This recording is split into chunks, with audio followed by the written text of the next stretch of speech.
It is raining on the people in this sky.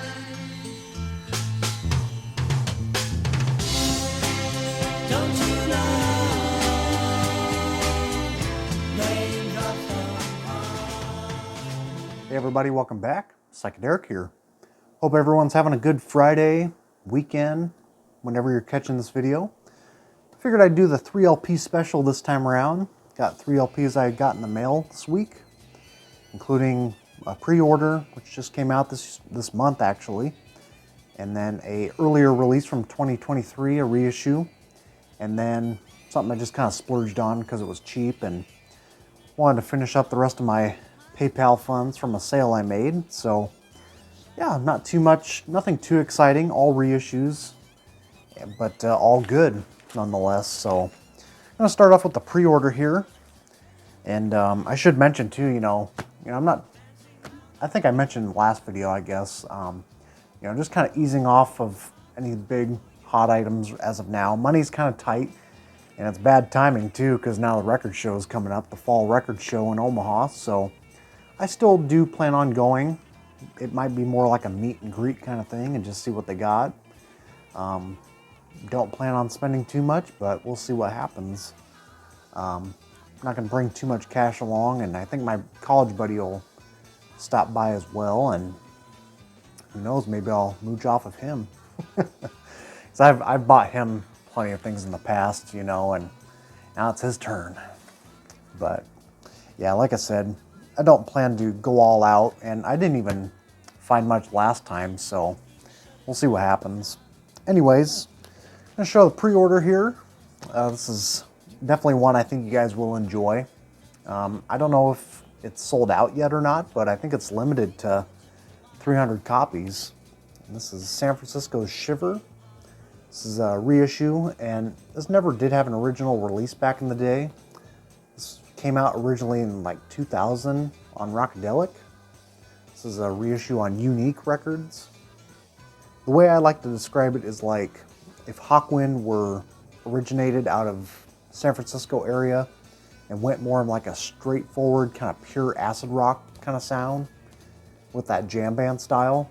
This is definitely in that wheelhouse. It's not really Grateful Dead sounding. I mean, they try to kind of go more like a spaced out kind of direction. Very stoned to the bone sort of style. You can definitely tell these guys probably put on some crazy, wicked shows back in their day. As far as like the light shows and just, the backstory behind this band. So I'm paraphrasing, but within the liner notes here, it mentions stuff like they gigged at all these biker shows, and I guess the lead singer at the time, I think it was before these recordings were made, but I guess the lead singer had like a hook for a hand, and there would be some brawls at some of these gigs they'd play because the music was so wild that they had to calm them down a bit. So the lead singer would get out his hook for a hand and just kind of be like, hey, don't mess with us, But yeah, it's pretty exciting stuff here. So considering the quality of the music for what this is, it was only recorded on 2-track tape. So it's kind of basically a mono mix, and it's pretty raw, pretty gritty. But regardless of that, the music still delivers. There's still a lot of high energy here. Still lots to dive into and enjoy. They get a lot of comparisons to like bands like Blue Cheer. I could see that. I'd say this is a lot heavier than Blue Cheer in some ways. A lot more up-tempo. Lots more use of like delay effects going on. Very heavily delayed in the guitar tone. And the drumming and just the continuous jamming is on point. I mean, they definitely nail those complex arrangements down. Even though it is like a jam band style, they kind of improvise for quite some time, but they know when to break into their next chord progression or whatever. So yeah, definitely a high energy, consistently, sort of in this progressive hard rock style. It's really, really good for what it is. So yeah, it was recorded in '72, and Yeah, my only complaint, and I had a complaint on this on Instagram, the packaging I was not very happy about. I mean, I got this all the way from like, I think Spain, which was where the label's kind of shipping from. So it came in this little plastic here, or this, whatever you want to call it, kind of material. And then on top of that, look how flimsy this cardboard is. And as you can tell, got a little damaged in the process. I mean, look how easily flexible this is. And yeah, I didn't really complain to the label. I just said, screw it, you know. It's not the first time. And not only that, I mean, I get it. It's kind of a smaller label. It's not like Gearson quality, but this cover did suffer some of those creases along all edges, especially right here, the bottom right. So it's unfortunate. It's a very flimsy cover, so buyer beware is all I'll say. So I have to put this cardboard in there just to keep a good grip on it when I'm holding it. And that's all it takes, man, just a little extra cardboard. Guess they didn't have enough money or enough funds to make it possible, but yeah, I'm kind of bitching about it, but you know, when you get a brand new pre-order and it costs 40 bucks almost in total, and I didn't pay it all out of pocket for this pre-order, but it still sucks when you see it arrive and you know it's a very hyped reissue that was coming out. A lot of people were really excited for this release, and just to have it arrive like that is just kind of shitty. But here's the label. And surprisingly, the record does sound really good for what it is. Like I said, it is very much lo-fi in nature, but I think they kind of cleaned it up a little bit as far as the mastering and, you know, some of the blemishes, but I still do recommend this, and hopefully you guys get better copies than I did. So yeah, it kind of sucks, but like I said, not the first time, so there's that. With the second one though, this was a very nice pickup. So yeah, I heard of this release coming out earlier this year. I think it was like in June. I think they announced it maybe.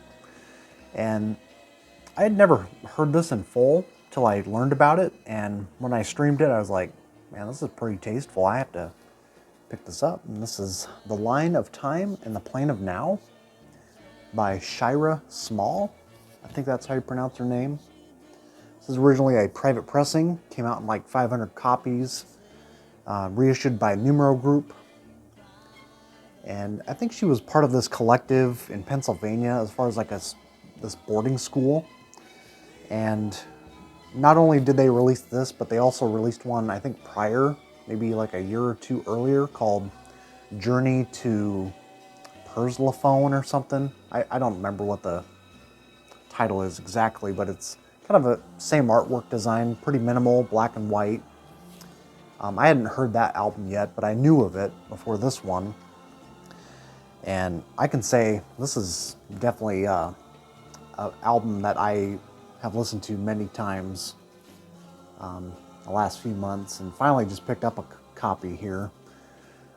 It's kind of interesting record as far as like the style going for it and just the voice alone. So Shira's voice, it kind of, like I mentioned online, it kind of teeters a little bit. It's a little unbalanced when she's working on those highs and lows, but there's kind of like this outsider, unique charm to her voice that works for me. Probably not going to work for everybody, but musically, it's kind of low-key, very minimal, very basic sounding, you know, funk and soul pop kind of sounds. But it's not like over the top or bombastic. It's just kind of very smooth. It's got this kind of loungy approach to it, which I really love about it. I think the first 3 tracks roll out perfectly.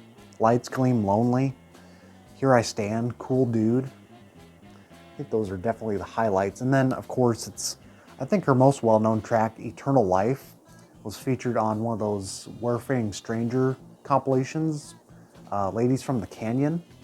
which came out in like 2006.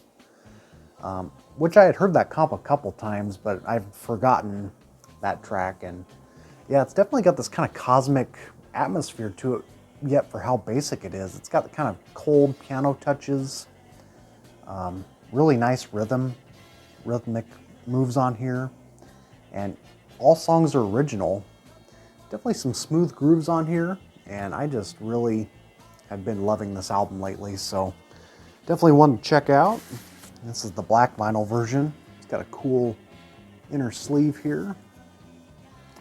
Kind of promoting Numero Group. They also do very well with just archival releases and compilations.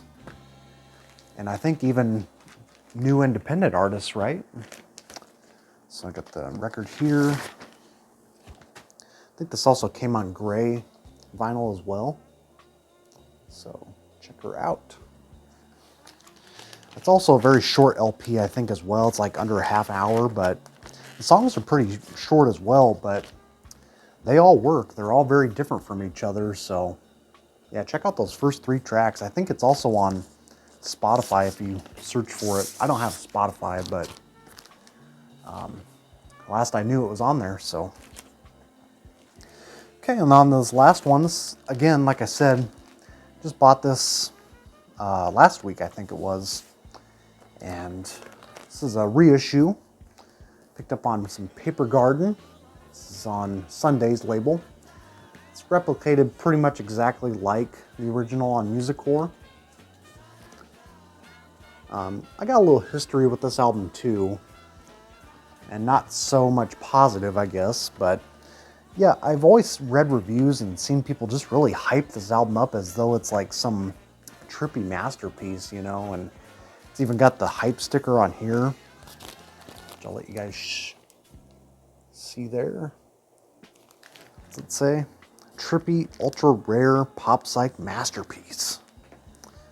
Now, if it's got to be a masterpiece, it's got to be over 30 minutes for me, but yeah, this thing clocks in at 27 minutes.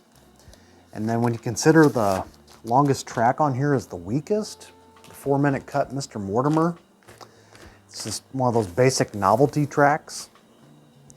And you slip down to like 23 minutes of pretty decent songs, I guess. So I do like this record. It's about average for me. I don't really put it above average. I don't think you're missing a whole lot here, except, you know, a couple stellar tracks for sure. But there's no way I'm going to go out of my way to pick an original up of this. Not enough love for that for me. But I will say some of my favorite tracks on here. I mean, it opens up with Gypsy Wine, which does have kind of a cool fuzz break, but has kind of this also kind of novelty aesthetic to it with some violin. Sunshine People really feels off being the second track. It just doesn't really fit for me. Way Up High, right alongside Ladies Man, does work for me eventually. But again, these tracks, they only run between like 2 to 3 minutes long. I almost feel like these tracks could be a little more fleshed out, or just maybe a little more progression with some of the writing here. But once you get to side 2, things do pick up tremendously with some Middle Eastern influences. Man Do You and Raining, probably my favorite track on here. I Hide has a little more kind of upbeat, kind of rocker. And then Raven, a little more on the Baroque pop side. There's definitely some Baroque popness to this. And then concluding with A Day, which is a great closing track to this. But yeah, you can definitely tell these kids, I want to call them kids. I mean, they're probably like 19, 20 when they made this. It's got kind of that production, sort of like Fallen Angels. It's a long way down. Kind of reminds me of that in a way. Some of the writing style. But you can definitely tell they had some ambition and were inspired by like Sgt. Pepper at the time. With this whole thing blowing up with these conceptual albums. But like I said, I think if this were 40 minutes with a little more depth and some more longer song structures and leaving out Mr. Mortimer, that really awful novelty track, I think it could be definitely a lot more lauded and appreciated, but it's got cool artwork though. I mean, the illustration really pops. And the more you look at it, you know, there's definitely some strange things going on, including like, I think there's like a rake going up some guy's, yeah. I won't show that on camera, but I'll let you use it as like an I Spy book and see for yourself. So, man, I haven't even thought of those books in a long time. That was a flashback for me. But yeah, Paper Garden, probably my least favorite of the three I shared. You know, I still rate it at like a 3.5 out of 5, but it's no masterpiece to me. Cool studio production. It's got cool gimmicky effects that we all love, but I'm just not crazy or over the moon about it. So with that said, hope you guys enjoyed this update. Yeah, it's a little rocky with some of these items, the Shiver, you know, the pre-order, but what do? You know, I probably could have complained a little more to the label and stuff, but I didn't want to indulge. I mean, it's just like, I already have it. I'm satisfied. It's not the worst creases I've ever seen. You know, kind of reminds me of that Freegate album that I ordered too. That was like brand new, and people just need to start packing these records a little better. You know, I'm guilty of it too. I mean, early on, I am guilty and ashamed that I've done that myself. You know, for being a legit label, ordering from the label itself, I kind of expected a little better quality as far as the customer is concerned. But anyways, that about wraps it up. So anyways, I might throw a clip in as well, maybe at the beginning or end here, probably at the end since I'm mentioning it now. But the DJ nights have been going pretty well at the bar here in Lincoln, and got my mixer all set up pretty well, and the sound quality was fantastic, man. It was just the best sound we've got in that bar so far. Considering these are like monitors and speakers that the bands themselves use when they perform, so much great low end, you know, mid and high frequencies compared to like my crappy RCA speakers in my house. I mean, being able to turn it up a little more and just have a blast is just, it was a phenomenal night. And this is kind of like the attire I wear for my little shows, you could say. But yeah, I'll show a little clip here of one of the records I performed that night. Can I make it all come true? Always wait, but there's an after. Soothing thoughts to think of you. It's kind of more of a hard rock, heavy psych theme I was kind of working with. And I spun some Sabbath, Dark Around the Edges, early Grand Funk, and Charge, which I'll probably share in this clip. But yeah, it was a great night, man, and getting better and better every night with my setup. So once I get a little more comfortable, I think I'm gonna, you know, definitely bring in another turntable. I have another one, but you know, I'm just kind of dipping my toes into the whole scene, and I've definitely gotten some cool reception from my times DJing. You know, people have approached me and asked what I play. So it's definitely a good gateway to meet people and kind of expose these sounds to a whole new audience. So really glad where things are going, and just can't thank people enough, man. And once maybe I get a little more comfortable, you know, maybe I'll do some live streaming on here. As far as the copyright thing's concerned, you know, that's probably all I'm worrying about, even though I've been pretty lucky with, you know, the mixes I've made. As far as the video mixes, I can't really necessarily double check as I'm doing it in person live.